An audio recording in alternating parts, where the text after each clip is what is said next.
Hello, I'm Mike Ryan and welcome to BNAP Today, August 7, 2020.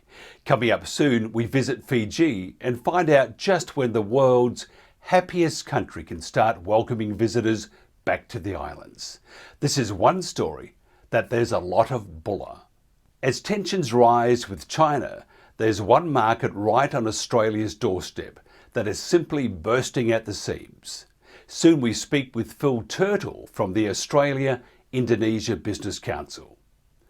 On the menu board today, we visit a very small Japanese business. It's called Chalk Boy. And because it's the weekend, we relax a little and visit Japan to eat and drink flowers. But first, the headlines.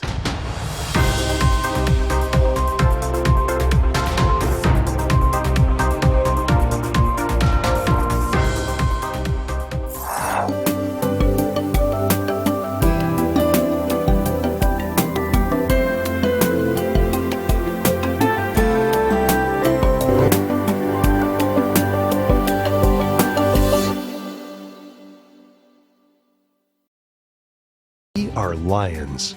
We bring hope where it's needed. We are a global force for good. Join the movement. Support causes that matter.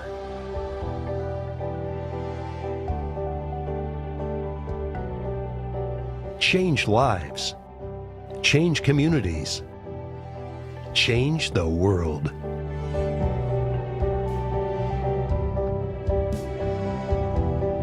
We can do more together than we can alone. Join in. Experience the joy of serving. Be part of the movement. Give back. Let's unite the world for good.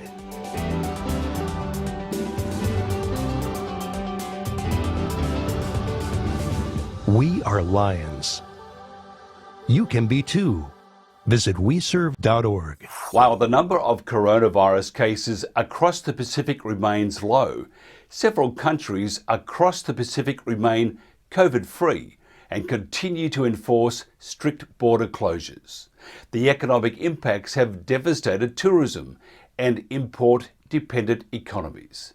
So how is Fiji, the happiest nation on the planet, coping? Vincent Macquet is General Manager of the Sofitel Fiji Resort and Spa. Vincent, welcome, or should I say bonjour?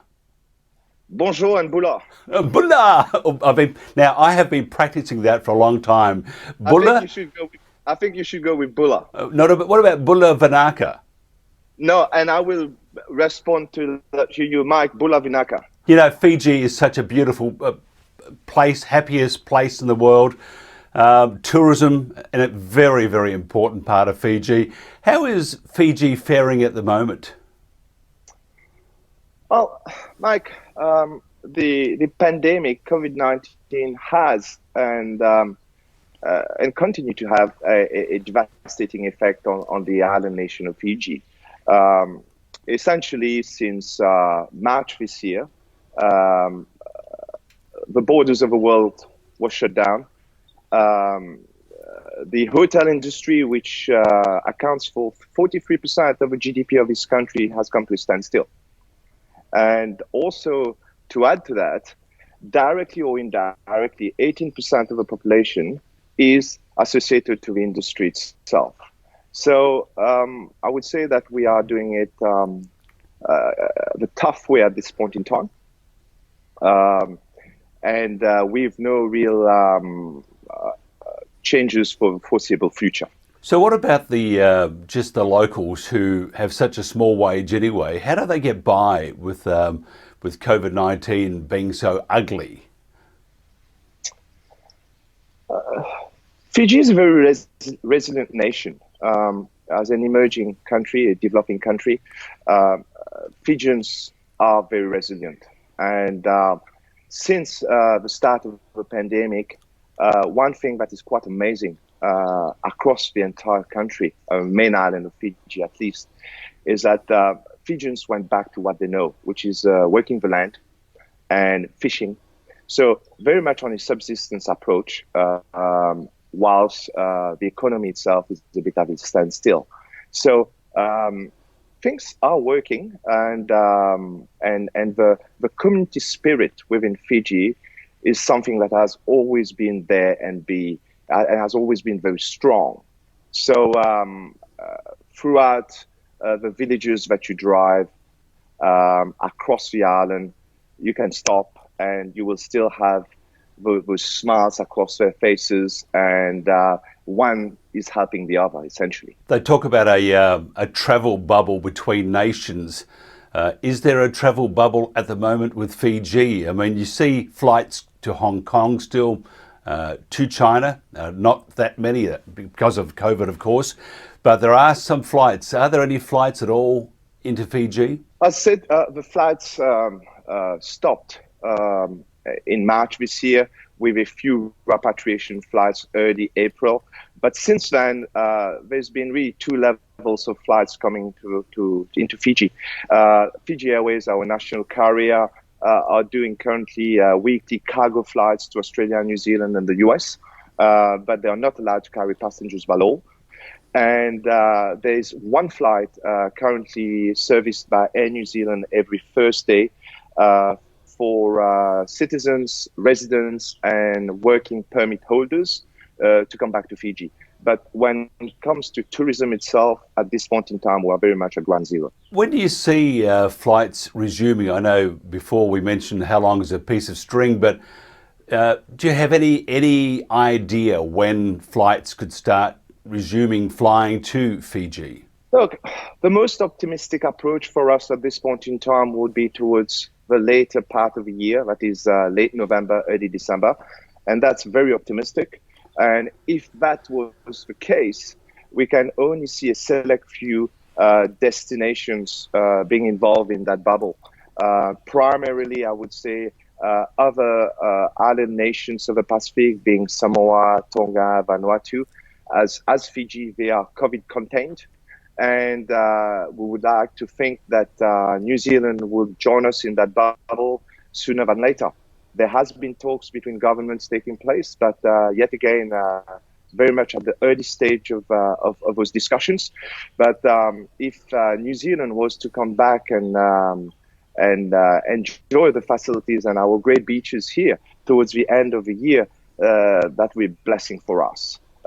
Let's not forget, Mike, that New Zealand is currently our second biggest destination in terms of visitors' arrivals for Fiji currently. What are other strong markets for Fiji?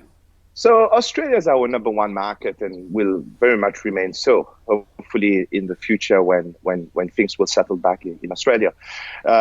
Followed by New Zealand as a second market, third market being the US, and our fourth market being Asia, primarily from China, and the fifth one being the island nations of the Pacific. So if you look really at where we're sitting right now, the USA is very much not on the cards for the remainder of this year and potentially up till mid next year. Australia, with the second wave currently taking place, has pretty much put that bubble in jeopardy in terms of having Australia joining New Zealand and coming to their favorite destination being Fiji. China, obviously, we don't have direct flights from China. So flights coming from China normally have a stopover either in Hong Kong or Singapore, and with those routes being closed as well. So it doesn't give Fiji a lot of alternatives currently. So we are very much hoping, I repeat myself, but very much hoping that the Pacific Islands will reopen and shortly followed by New Zealand. It's a terrible time for the whole world, but we have no choice. We just have to get through it. Now, this has been a bit of a blessing because you have all the time in the world to renovate. And we're not talking about a house here, we're talking about a magnificent property. Vincent, could you fill us in on the renovations at your really big house? Yes, well, we started the renovations early 2019. That was a complete rejuvenation of the entire hotel. We've got an excess of 300 rooms in the resort, 9 food and beverage outlets, and so forth. So we started our renovations early last year, worth $45 million. And the silver lining of that pandemic is that we were expecting to finish our full hotel refurbishment in Q2 next year. And having the hotel closed currently, we've been able to increase our level of resources within the construction aspect of the project. And delighted to hear that we will have the hotel fully refurbished by November this year. So hopefully we're in line with a travel bubble starting. Will be essentially the newest addition to the inventory of Fiji in terms of being fully renovated with some unique offerings. We'll be the first resort in Fiji having a dedicated adults-only beach club, a dedicated kids beach club, so one on opposite sides of the resort.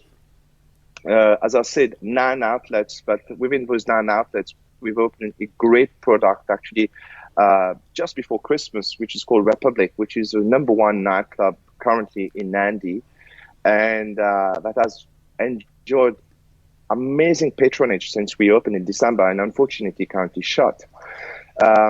But we are working hard on having some aspects of our resort reopening to a local clientele towards the mid of September next month as well. I can hear the disappointment in your voice with the closing of the nightclub, because I can imagine your moves are very similar to mine, and never to be shown to the public. But my learning video or educational video was Saturday Night Fever. What was yours? Well, let's put it this way: I've got 2 left feet. Okay. But you're in paradise. You're in this magnificent property. Except for no one visiting you, you're living the dream, aren't you? Well, at this point in time, Mike, if we were to track back same point in time last year, we would have been into a peak season within Fiji. We would have had an excess of 1,100 guests staying in the resort, using our various food and beverage outlets, multiple pools, spa facilities, and water sports facilities, and so forth. So for an hotelier like me, personally, I can tell you that I had to dig deep for the last few months.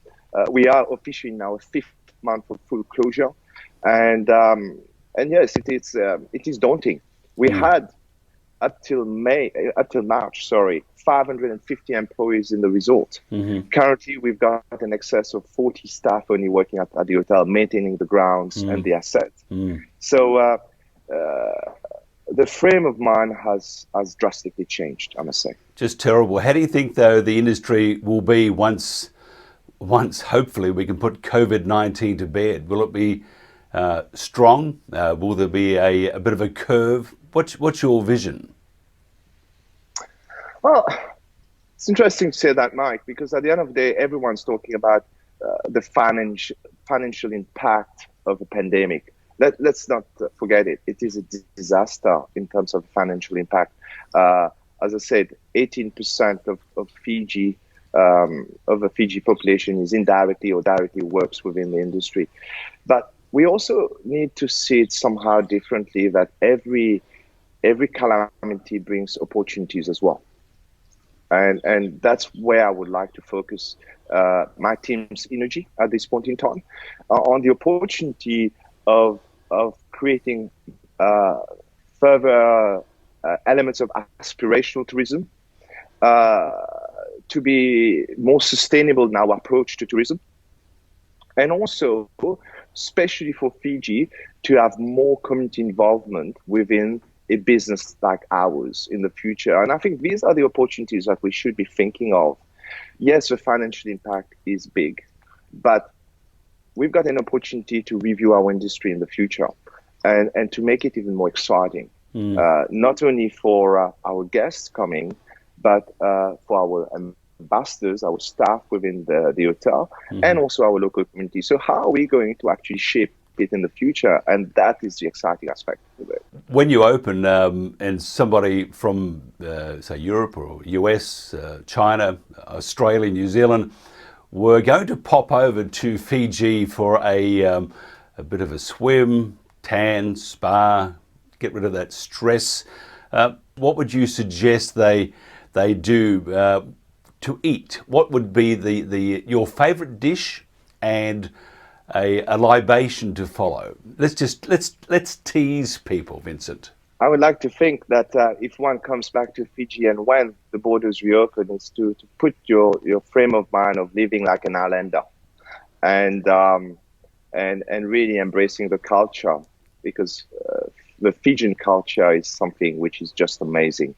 Let's not forget that we were voted the happiest people in the world last year in Fiji, and picture yourself sitting by the shores of one of the resorts on the island. Might it be a small boutique one or a major branded one, and enjoying what Fiji does best, which is a kokonda, which is like a fish ceviche, and really immerse yourself into that culture. I think that could be quite aspirational for one coming from the US or Australia or New Zealand in the near future to actually aspire to experience. And we certainly miss the carver and the clapping with it. I mean, it's amazing though, after a few sips of carver and followed by the clap, it's amazing how many times you miss your hand when you're trying to clap.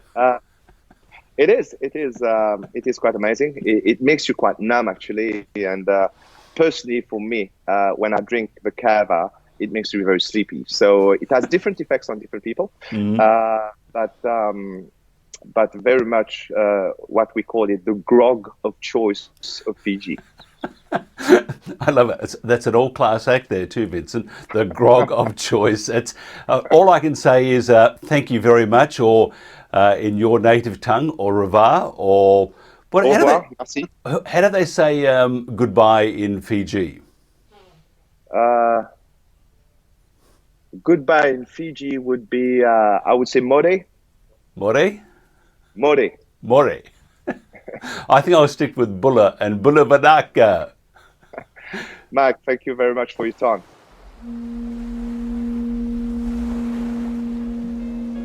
There is a place in the heart of the Pacific where people greet each other with life, happiness, and good health.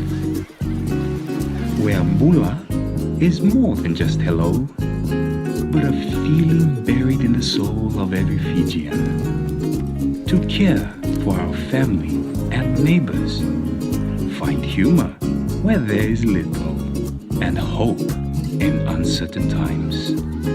Bula is in our DNA. We love to share it with you, and it is yours to share too. For now, we must be apart. But when you're ready, we'll be here, just like always, waiting to share our home with you again.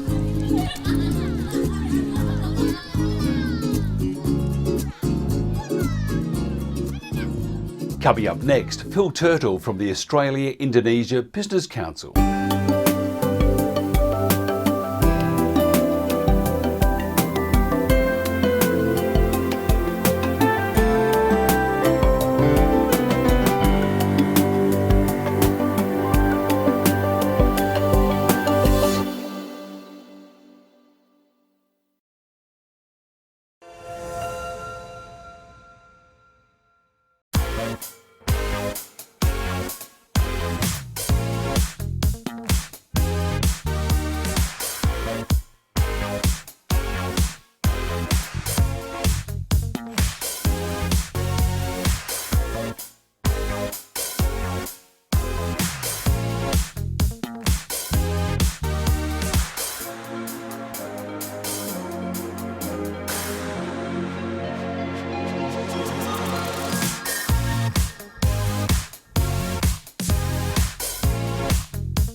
We are here. We are here. We are here. We are here. We are here. We are here. We are here. We are here. We are here.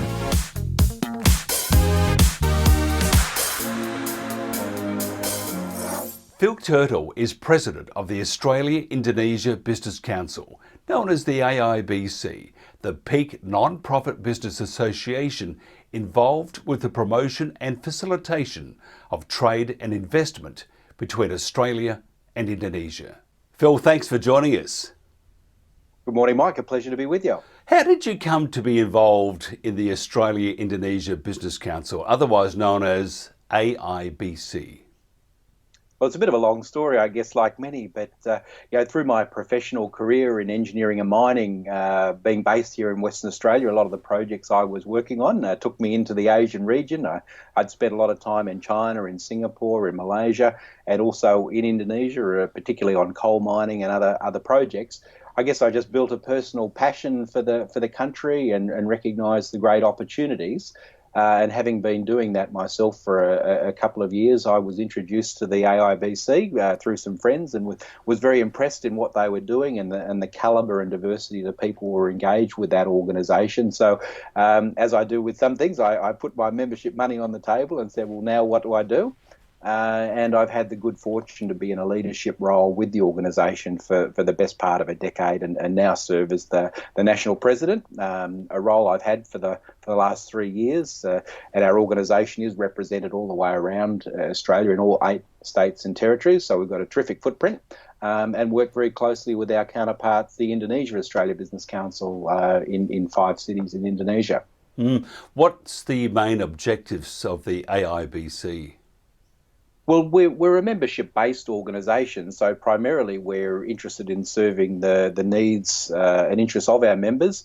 You know, many of them have got existing operations in Indonesia or ambitions to be in the Indonesian market or work with Indonesian counterparts. So we help.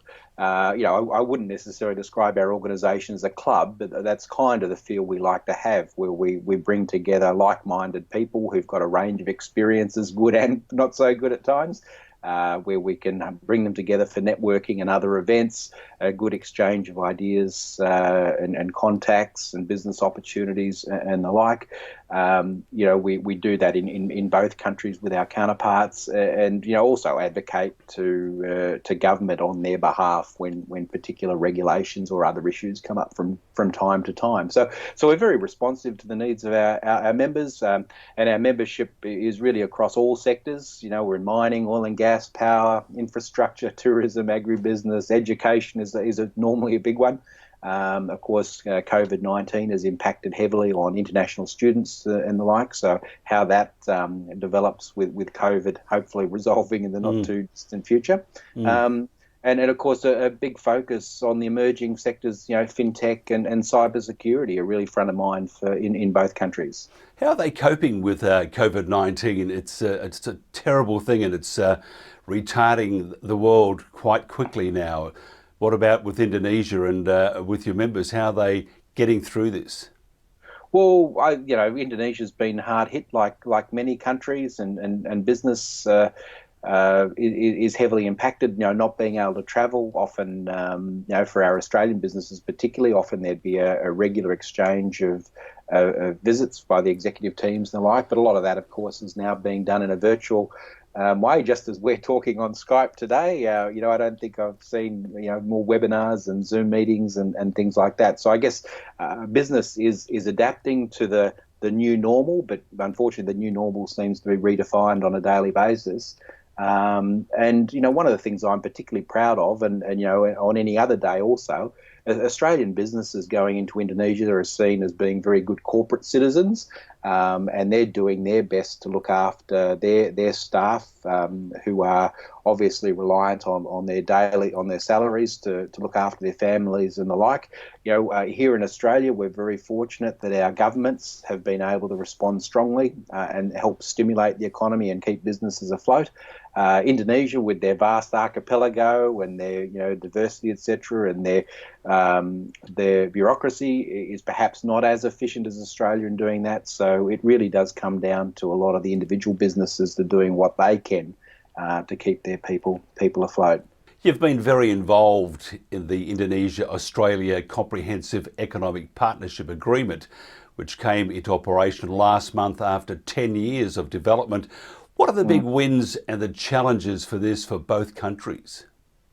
Well, the big wins, I guess, with the agreement by its very name, the key words there are comprehensive and partnership. It really is intended to go right across the economies of both countries and have opportunity across just about every sector. In terms of tariffs and duties, when you look at Australian goods going to Indonesia, under the new tariff schedules, 99+% of Australian goods by value will be able to enter Indonesia tariff and duty free. And coming back the other way, 100% of Indonesian goods will come into Australia duty free, and that's across a broad range. I know Indonesia is very ambitious. Indonesia is the second largest automotive manufacturer in Southeast Asia behind Thailand.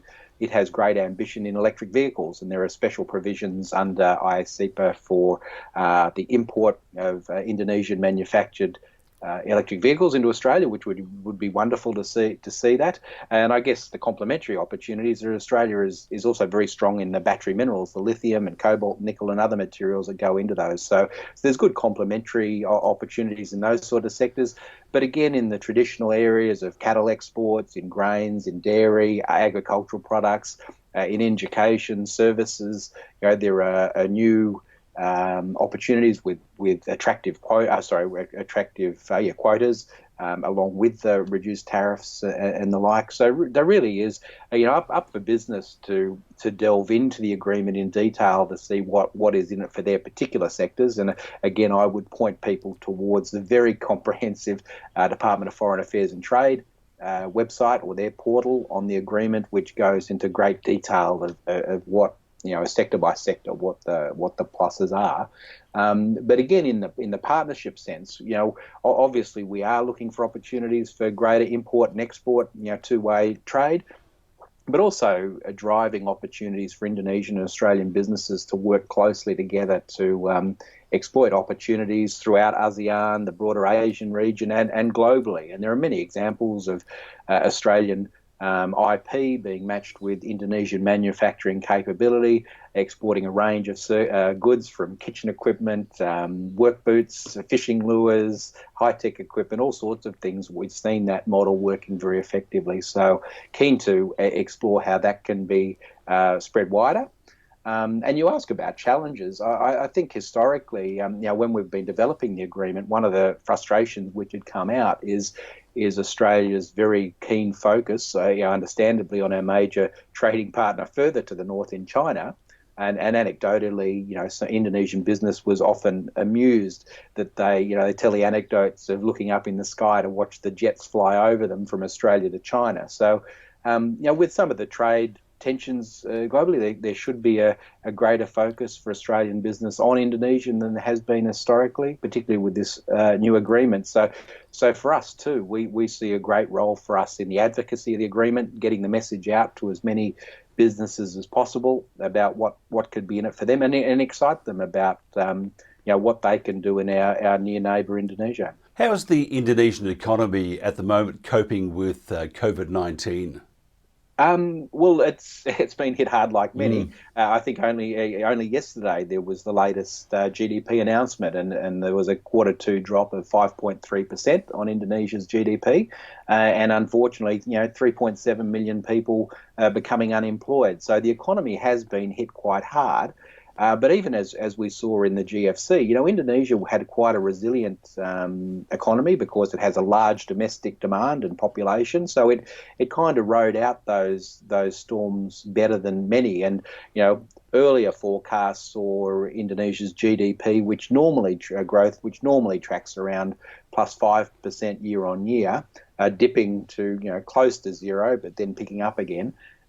Which was only one of three global economies expected still to keep their heads above water. So whilst they've been hit hard, and I know we'll possibly talk about McKinsey's latest research, Indonesians are very resilient, they're very optimistic, and I think they'll bounce back. They deal with a number of challenges on any other day anyway, and this COVID situation is another significant one.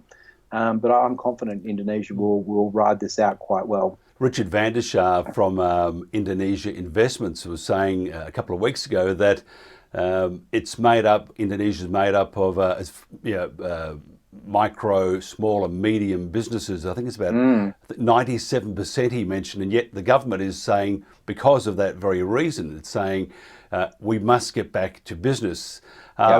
That's encouraging on one hand, and on the other hand, you don't want this cursed COVID-19 virus just decimating the population, because it's a large population, isn't it? Absolutely, but I guess every country is faced with that balance, that very difficult balance of looking after the economy and looking after the health of your people, and as you note, the dynamics in Indonesia are different. Only 30% of the workforce would work in what we would describe as sort of formal employment. Having a 9-to-5 job with a business. The rest of the workforce are entrepreneurs. With their own startups, their own small business, their own warung on the side of the road, or trading. So very entrepreneurial. But that's where the social distancing and other lockdown sort of measures don't work so well in Indonesia, because it really does bring the economy to a grinding halt very quickly, and just prevents people from fulfilling their day-to-day needs. So it just is a different equation for Indonesia to deal with. You mentioned the McKinsey report. Tell us a bit about that and the outlook for Indonesia. Well, again, without going into too much detail of it, McKinsey's done some great work in Indonesia over the years, and have been looking closely at Indonesia's rise in the economy, already a well-established G20 country, rising up the rankings as Australia perhaps drops down the rankings. But unsurprisingly, discretionary spending has been hit very hard. Retail, restaurants, and the like. So the economy has been hit hard, as evidenced by that 5.3% GDP drop. But then again, like others, there's been a rapid take up of online shopping and other digitalization means. People are finding new and different ways of doing business, and Indonesia's, as always, remain confident and expect to be able to recover lost ground quite quickly once this situation is resolved. And the terms of using cautious optimism, all of that remains high, and I'm always interested. McKinsey used that term, cautious optimism, and that's how I describe how people should approach Indonesia anyway, because Indonesia's it's got its own idiosyncrasies, but there's always good ways of getting business done.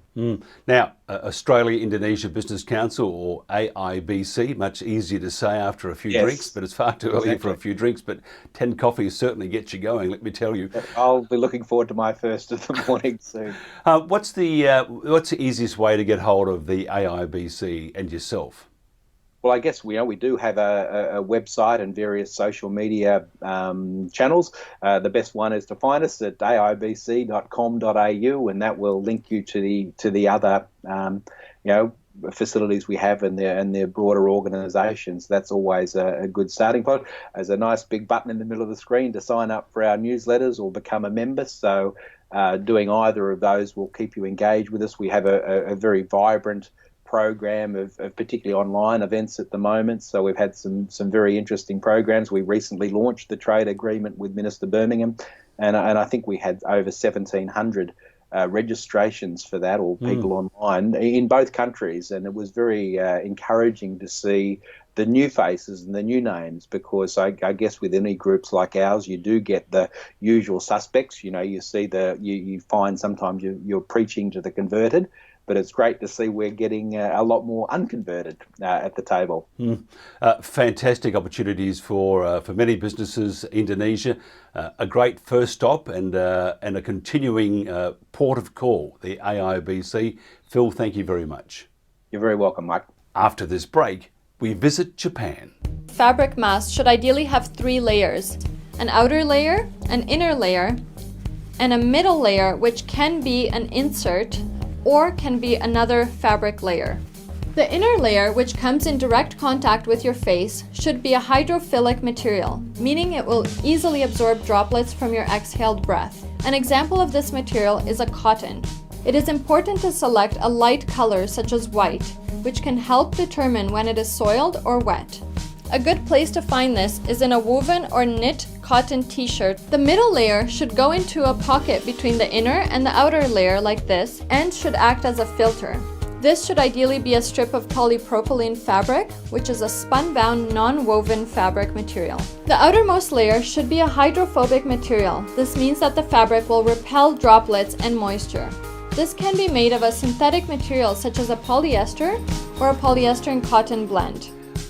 While working part-time at a cafe, Chalk Boy was in charge of the blackboard designs, showing the eatery's changing menu, which went viral shortly after. He found his passion for handwriting, and before he even noticed, his skill had turned into his full-time job.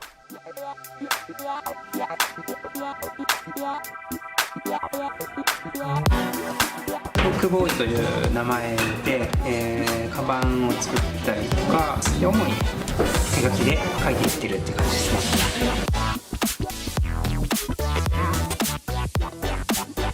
僕としてはこれが仕事になるなんて1ミリも思ってなかったんで、不思議だったんですけど、そのニーズがあったことに対してまあでも今よく考えてみると、よれとかずれとかブレとかっていう、そういう人がこうミスするようなところがとても味わいになってきてますね。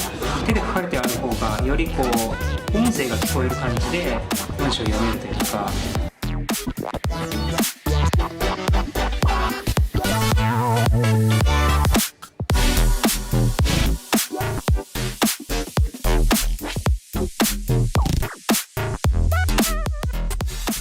今、6名いるんですけども、それで大きなプロジェクトからちっちゃな看板までたくさんこうニーズのあるところに書きに行ってしてるところですね。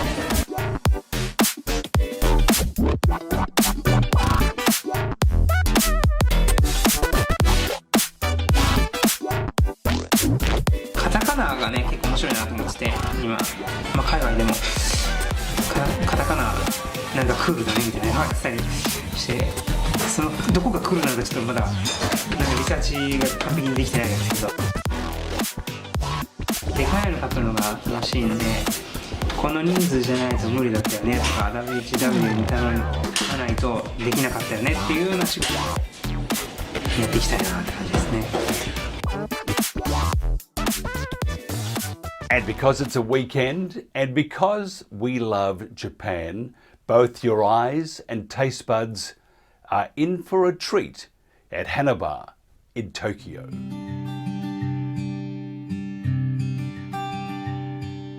お花屋さんから発信の飲食店という感じで当時始めたので、お茶だったりお酒だったり食べられるお花を使っていこうということになりました。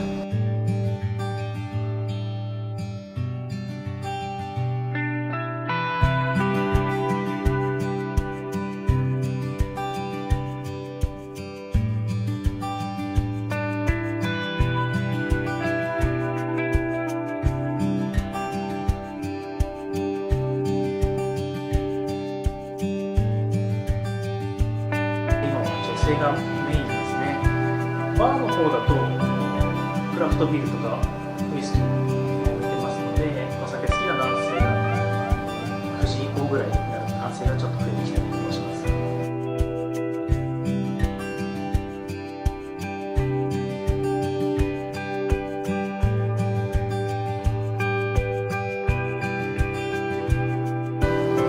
お話を伺ったところ、今まで飲食店を出されたことがなかったようにして、せっかくならお花に関わる飲食店に出てほしいとお話だったので、やってみようということで出店させていただきました。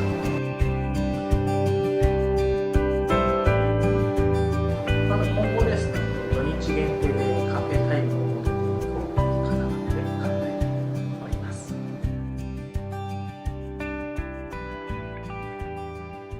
And that's it for BNAP today, August 7, 2020.